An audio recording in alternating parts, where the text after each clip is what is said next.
What is now 3 months since the CS market has taken an seemingly eternal downtrend, China is back on their bullshit at least a little bit. And doesn't it feel like old times just a little bit? Windking has shown his face once again. Random bullshit is $50, and we're gonna get into all of it.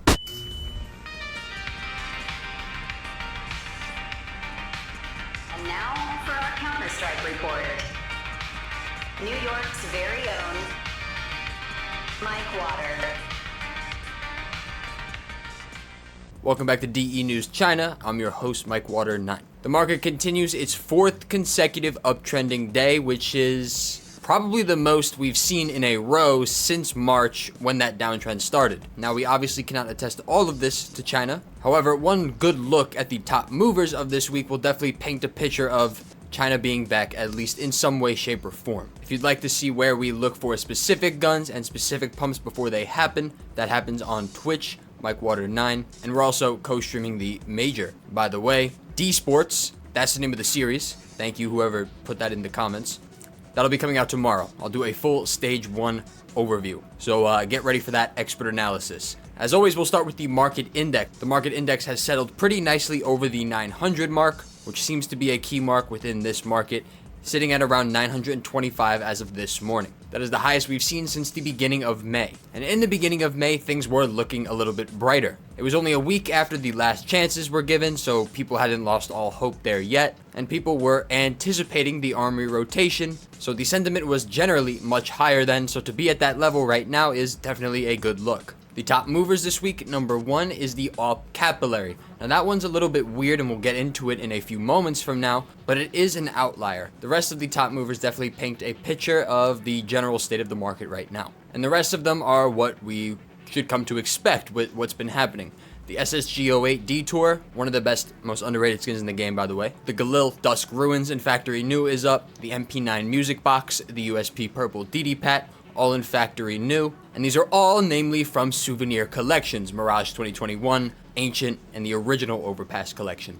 Now, these took a massive hit on May 21st with the souvenir trade-up update, so we cannot attest all of these price movements and all of these price gains to China, but I'm sure China took some part in expediting this whole process of these guns finding their new equilibrium points. As we spoke about in yesterday's video, Ancient should remain a target for China. They were previously heavily involved with this specific collection, and the supply really hasn't changed too much in the grand scheme of things. It was 3 million before with the normal supply, added with the souvenir supply, and now sits at around 6 million total because they were roughly equal. Doubling your supply isn't necessarily a great thing, but 6 million is really not too much, especially when you compare it to other collections like Mirage, which had 7 million normal to begin with, and the Desert Hydra commanded a high price before the update.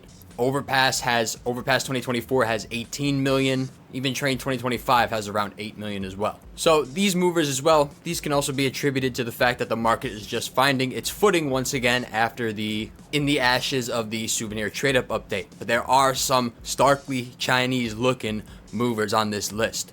The biggest moving sector in terms of weapons and skin classes is the gloves. Now, the 4th generation dead hand gloves are sitting at a relative low point to where they were when the market started its downtrend in mid-March. The dead hand gloves came out on March 10th. Now, obviously, any new thing coming out is going to crush demand for the other gloves within the market just because there's now the same amount of players, basically, with more amount of gloves to go around. Some money moved into these 4th generation gloves, some money just moved out and waited for prices to readjust, and readjust they did. 1st generation gloves took a massive downtrend and probably was a defining factor of the market cap going down for most of these 2 past months. But finally, we've seen a stark, actual significant amount be poured back in over the last week or so.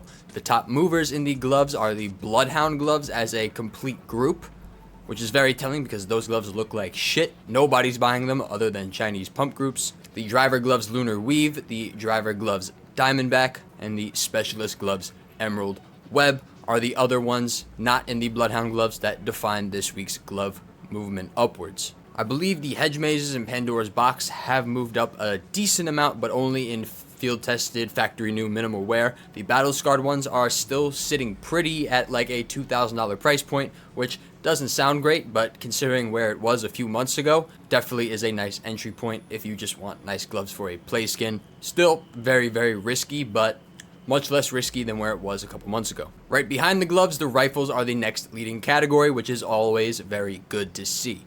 The M4A4 is the top performing weapon, and the top performers within the M4A4 class should raise some eyebrows. And that's because the top 3 moving M4s of this week were the Coalition, Coalition Field Tested, Coalition Well Worn, Coalition Battle Scarred. All 3 spots to one weapon within one specific collection, which we'll get to in a moment. The M4 Buzzkill and the M4 Hellfire also define the top movers of the M4A4 class. All 3 of those weapons lead right back to China's favorite collections, Train 2021, the Glove Case, and the Operation Hydra Case, which also features the Generation 1 gloves. Those are the only 2 that do. And people must be feeling positive because Windking is back. He's been seen in the public eye for the first time in what feels like years at this point. I believe there was some drama going on with tax evasion or something, so either he was cleared of it or he dealt with the necessary things he had to go through. Whatever happened, I don't give too much of a shit.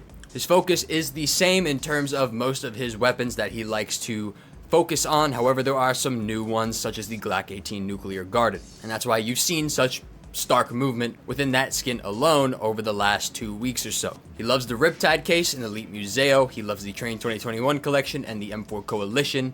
He loves the glove case. He loves the Hydra case because it's parallel to the glove case. Those are his place, and he very famously and notably likes to send prices upwards, but he likes to keep prices steady once they reach an upwards level, which is why his plays are typically the best ones to follow because they give you a time to exit if you want to exit, and if you don't exit, you have a relatively safe store of value. An emphasis on that word relatively because it can go to fuck all in 2 seconds if they wanted to. Now, notably, the Glock Nuclear Garden was also moving up in minimal wear, as well as some other random skins seemingly moving up in minimal wear over the last couple of weeks. That is more of a dork nerd math segment, so I will save it for a later part in the video. Stay tuned for that.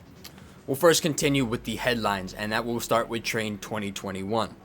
Train 2021 caught a massive wave of buyers last week because it did downtrend with the rest of the market following the news of the souvenir trade-up update. I assume maybe people assumed it had souvenirs because all of the other 2021 collections have souvenirs. It would make sense for Train to have souvenirs. However, I don't believe it was in the map pool, therefore it did not have any souvenir weapons to accompany it. And if you remember, in Operation Riptide, it also featured a completely different dropping system. I have a video on this, however, I do want to make another one because it does paint a picture for the future, maybe, of how skins are redeemed within the armory and within cases and terminals in the future of Counter-Strike. But because of how it was redeemed, the supply, at least in terms of rarity and percentages per rarity, is completely fucked compared to where it should be. On top of that, the M4 Coalition was very, very hard to trade up to previously because of a bug with the gamma Dopplers and each phase counting as its own output.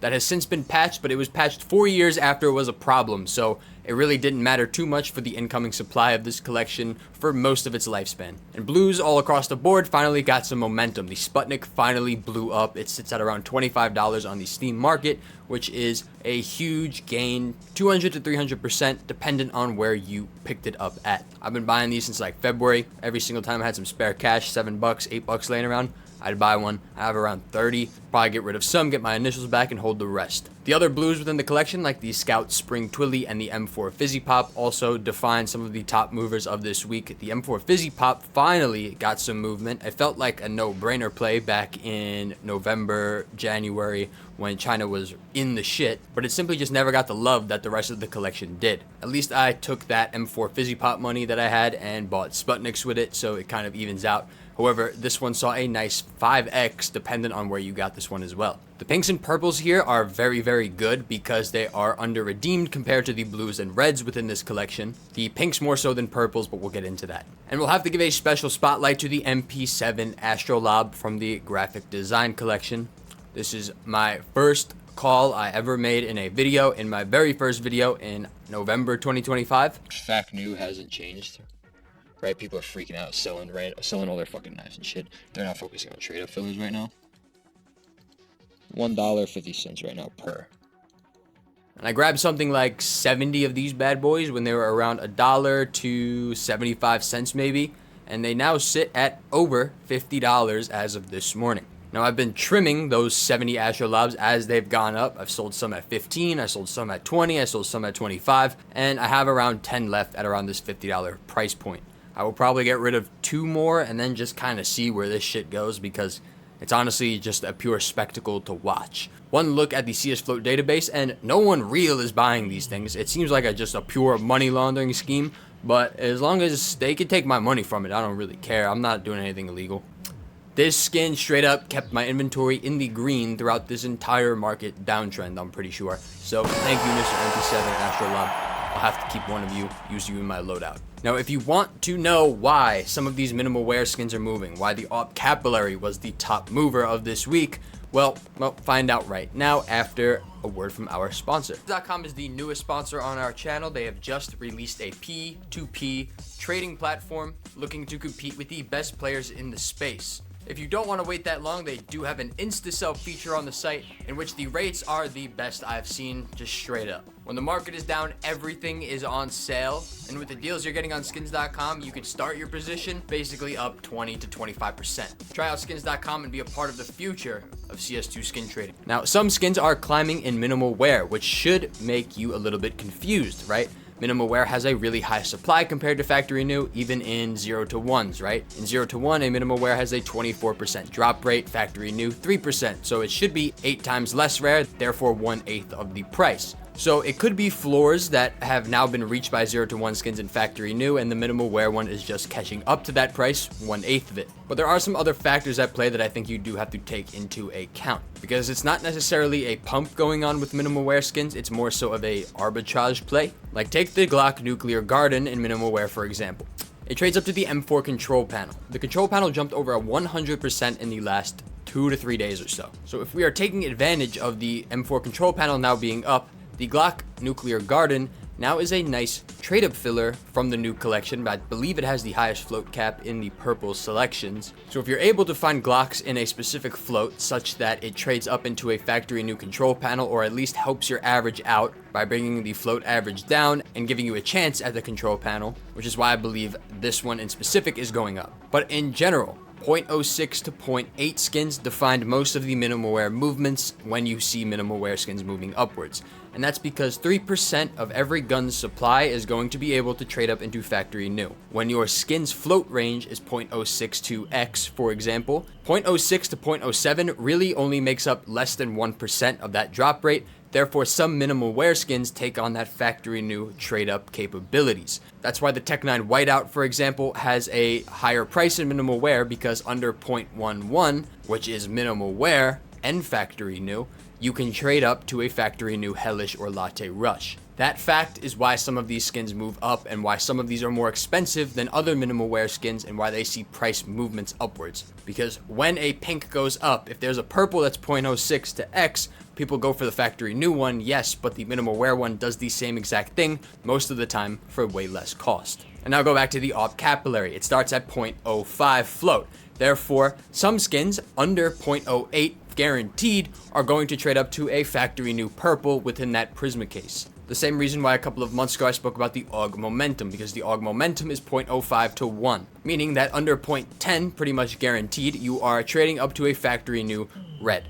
So you can buy factory new because the factory new one's going to be rare, but the minimal wear one is going to do the same exact thing utility-wise for a trade-up. So if you are someone who does trade-ups and looks for profitable trade-ups, those minimal wear skins on those specific float cap guns are going to do you very well. And now for our watch list for today. Now, Train 2021 is a collection that you definitely have to keep on your watch list. I would not buy anything from this collection right now specifically, because those have been taken over. If there is one you have to keep your eye on specifically, it is the pinks within this collection. The purples have seen a price movement upwards. The blues are out of question. I would not buy any of these blues at these types of prices right now, just selling the ones that I do have. The pinks have not reflected the price movements of all of the other rarities within this collection. The whiteout is a rare play skin. If you are into whiteout skins, the factory new USP whiteout is still down around 20% from where it was just a month ago. And that price is down 20 to 30% from where it was 3 to 4 months ago. The other skins, a MAC 10 and a FAMAS, those are also pinks that have not reached their previous price points that we've seen before the crash,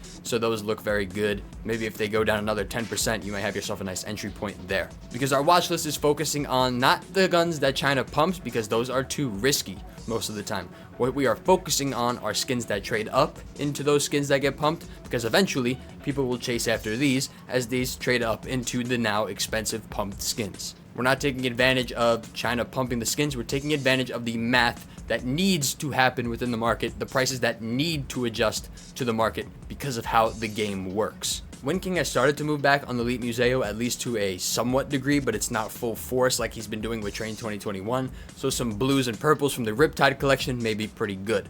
The glove case has already seen those movements within the blues, so at least it's a good sign for what's to come for Riptide if you do want to take a chance there. One I purchased a few of is the MP7 Gorilla, which is a blue MP7 from the Riptide collection. They've been loving to pump MP7s, as we've seen, and this is from the Riptide collection. It seems like it has a bunch of different factors, making the prospects of it look pretty damn good. And a general thing to keep an eye on is the Winter Offensive case and the collection within it. These skins saw a lot of attention before the market downtrend, and they're again starting to see a little bit more attention as China starts to come back a little bit. The M4 Guardian has reached like $200, which is nice. I still have one from when I talked about it a few months ago, so probably gonna sell that one pretty soon. And that is all for today on DE News China. Again, DE Sports will come out tomorrow with a stage 1 rundown and another really cool video I have about the major, but more so to do with the skin aspect of it, as I know that's all you motherfuckers care about anyway.